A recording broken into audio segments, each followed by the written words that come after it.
урматтуу көрүүчүлөрүм, бүгүн биз деген ушул АКШда, Америка Кошмо Штаттарында кансыз жана биз үчүн байкалбаган жарандык согуш жүрүп жатканы боюнча кеп кылабыз. Бул видеодо шайлоонун алдында Россиянын таасири астында көптөгөн ички саясий күчтөр күрөшүп жаткан АКШдагы кансыз жарандык согуш тууралуу сөз болот. Албетте, ар бир айтылган сөздөр өзүнүн шилтемелери бар. Ушул видеонун астындагы сүрөттөмөсүндө ошол шилтеменен өтүп текшерип алсаңыздар болот. Анткени критикалык ой жүгүртүү деген абдан пайдалуу. АКШ праймеризге даярданууда жана саясатта күрөш олуттуу. Бүгүн саясаттын негизги темасы түштүк чек аралар жөнүндөгү мыйзам жана Украина менен Израилге аскердик техника жана ок-дарыларды жиберүүнү колдоо боюнча мыйзам долбоорлоо. Улук улустун тарыхый байланыштарына жана мурастарына карабастан, Орусия анын жоочу улусунун мамлекетинин уланганын тааныгысы келбейт. Андан катуу тартынып жатат. Ошол эле учурда түрк жана фин-угор дүйнөсүндө тамыры терең өлкө болгон Орусия эмнегедир Украинанын тарыхын жана рус аталышына укукту өзүнө ыйгарууну көздөйт. Жаман катуу Украинадан талашат. Бул деген негизи согуштун себептеринин бири. Аны Владимир Путин Такер Карлсонго берген интервьюсунда узак сөз менен болсо да ачык айткан. Өз кезегинде көзүн тазалоо же расмий түрдө жалгыз Путинге Орусияга дагы үчүн атаандаш боло алган Алексей Навальный менен болгон кырсык Мюнхен конференциясынын биринчи күнүнө карата такай жасалган. Муну талдоочулар Россиянын НАТОго билдирүүсү катары баалашат. Биз силерден коркпойбуз, биз силерди тоотпойбуз, теңге албайбыз. Биз силерди жек көрөбүз жана ядролук согушка чейин барабыз деген сөз. Мына ушундан улам Кытай Эл Республикасынын биринчи жолу алгач Мюнхен конференциясынын экинчи күнүндө Орусиянын позициясын официалдуу түрдө колдоп чыгып, АКШ өкүлдөрү Орусия Федерациясы менен сүйлөшүүлөрдү жүргүзүү жана өзөктүк согушка алып барбоо зарыл экенин айта башташты. Заманбап саясатта Орусия өзүн батыштын бир бөлүгү катары көрсөтүп, Европа менен кошулууга умтулуп, өзүн чыгыштан бөлүп турат. Бул өзгөчө Борбор Азиядан келген мигранттарга болгон мамилесинде байкалат. Булар, орустар, бизден чыгып, кайра бизди чанат. АКШ мурдагы президенти Дональд Трамп өзүнүн уникалдуу саясаты жана бир нече мыйзамдары, анын ичинде улуттук коопсуздук мыйзамдарын бузганы менен белгилүү болуп жатат. Мүмкүн болгон абак жазасына карабастан, АКШнын конституциясы ага темир тор артында жүргөндө да шайланууга уруксат берет. Түрмөгө камалуу коркунучун түшүнгөн Трамп ээн эркин кетүүнү чечет.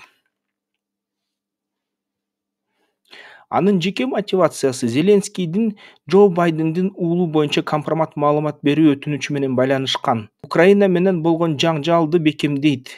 Зеленский Трампты демократтарга өткөрүп берип, импичмент жарыялаганына алып келген. Муну Трамп эч бир кечирбейт. Трамп митингтерди уюштурууга жөндөмдүү, күчтүү колдоо эл топторун курду. Ал НАТОдогу финансылык милдеттемелердин адилетсиз бөлүштүрүлүшүн белгилеп, евро биримдиктин Орусиядан көз карандысыз коргонуусун жактады. Америка Кошмо Штаттары НАТОнун аскердик бюджетинин дээрлик 90% төлөйт. Ал эми евро биримдик НАТОнун бардык бюджетин оңой эле төлөй алат, бирок 10%дай жетпей төлөйт. Трамп АКШдагы жөөт лоббиси боюнча өзүнүн да көз карашын чагылдырып, Израилдин каржылоосун да сынга алды. Трамптын президенттиги учурунда АКШ чет элдик аскерий операцияларды кыскартып, ички өнүгүүсүн арттырды. Муну республикачылар менен консерваторлор кубатташты. Кыргызстан бул өзгөрүүнү эл аралык долбоорлорду каржылоо кыскарып, бюджет, мисалы үчүн Кыргызстанга келген гранттардын бюджети 70%га чейин кыскарганга сезди. Бул өлкөнүн эл аралык жардамдан көз карансыздыгын жарыяланган учурга туш келип, АКШнын Гансидеги авиабазасын мурда чыгарып кеткенден кийин күчөгөн. Кошмо Штаттар менен кызматташуу келишимди айыруу биз тараптан Трампка май жана бал болгон. Кошмо Штаттарда эки таасирдүү күчтөрдүн ортосунда айгышкан тирешүү жүрүп жатат. Алардын бири Vogue кыймылы, англис тилинен wake ойгонуу. Vogue деген ойгонгондор. Ал адам укуктарынын маанилүүлүгүнө басым жасаган Атап айтканда BLM Black Lives Matter же болбосо каралардын жашоосу маанилүү кыймылы. Бул кыймыл АКШ жаман империя жана капиталисттик күч катары карап, өлкөнү башка мамлекеттердин ички иштерине кийгилишип, аларга зыян келтирип жатат деп айыптоодо. Өзүнүн өлкөсүнө өзүлөр нааразы. ВОК кыймылы консервативдүү жана республикалык баалуулуктарга, классикалык капитализмге жана христиандык ишенимдерге каршы чыгып, бул идеяларды жок кылууга чакырат. Кыймылдын өзгөчөлүгү бул идеологиялардын маңызын туура эмес түшүнгөндүгүнө карабастан, анын социализмге жана коммунизмге умтулуусу болуп саналат. Белгилеп кетсек, кыймыл анын ичинде сексуалдык каршылыктардын өкүлдөрү Орусия жана Кытай баш болгон коммунисттик блок деп аталган өлкөлөр менен мамиле түзүүгө жана достошууга умтулуусун билдиришүүдө. Эң таң калычтуусу ВОК кыймылы азыркы президент Байден таандык болгон демократиялык партиянын радикал канаты болуп эсептелинет. Бул контекстте демократ терминин партиянын ичиндеги радикалдуу тенденцияны чагылдырылган, неосоциализм менен байланышкандыгы баса белгилей кетүү керек. Ошол эле учурда негизги шайлоочу болгон карапайым америкалык Навальныйдын өлүмү жана Украинанын оңтогону, аны ок-дарылар менен кечиктирип бардык тараптан утулуп жатканы тууралуу кабарды да байкаган жок. Эбегейсиз зор жана коркунучтуу канга кымбат аракеттер менен Россия оор жоготууларга карабастан бардык фронттордо кысым көрсөтүүнү улантууда. Авдиевканы басып алуунун бир белгиси. Орусия тышкы мобилизациясы жок уникалдуу жалданма аскерлерди түздү. Эң негизгиси Орусия Украинадан пилотсуз учактар менен кантип согушуунун, Starlink'тин интернеттин колдонууну жана бутага табылган учурда заматта сокку урууну үйрөндү. Иран менен Корея Элдик Демократиялык Республикасынын заводдору күнү түнү иштеп, Орусия Федерациясына 155 мм снаряддарды жеткирип турушат. Бирок орточо америкалыкты толугу менен Apple Vision бүгүн чөмүлдүрөт.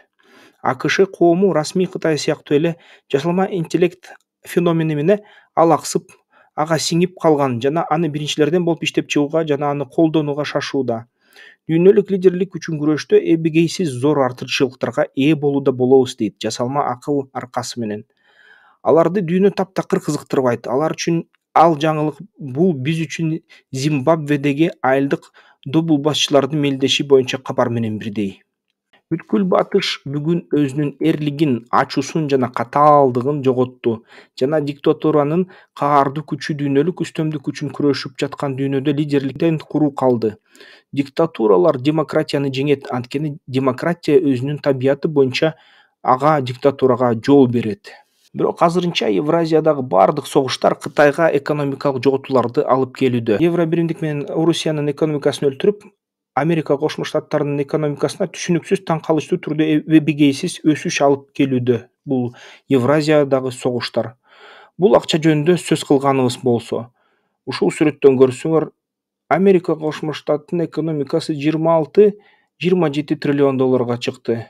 Кытайдыкы 19 триллион долларга. Ал эми бүт евро биримдиктики ошол кошкондо Америка Кошмо Штаттары менен атаандаша алат. 20-32 триллион доллардын тегерегинде. Орусиянын экономикасы ушул жылы бир гана 2,1 триллион доллардын тегерегинде болду. Бүгүн АКШда саясий кризис жана келечекте Трамптын келиши, ал түрмөгө түшүп, АКШнын тарыхында темир тор артындагы биринчи президент болот. Бирок ал өз бийлигин кантип пайдаланат? Эксперттердин айтымында ал заманбап демократиянын мекени болгон АКШда биринчи диктатураны түзөт. Европа болсо Африка өлкөлөрүнүн суудай каптап жаткан мурдагы колониясынан аккан мигранттардын Орусия менен Ирандын чабуулуна кабылат.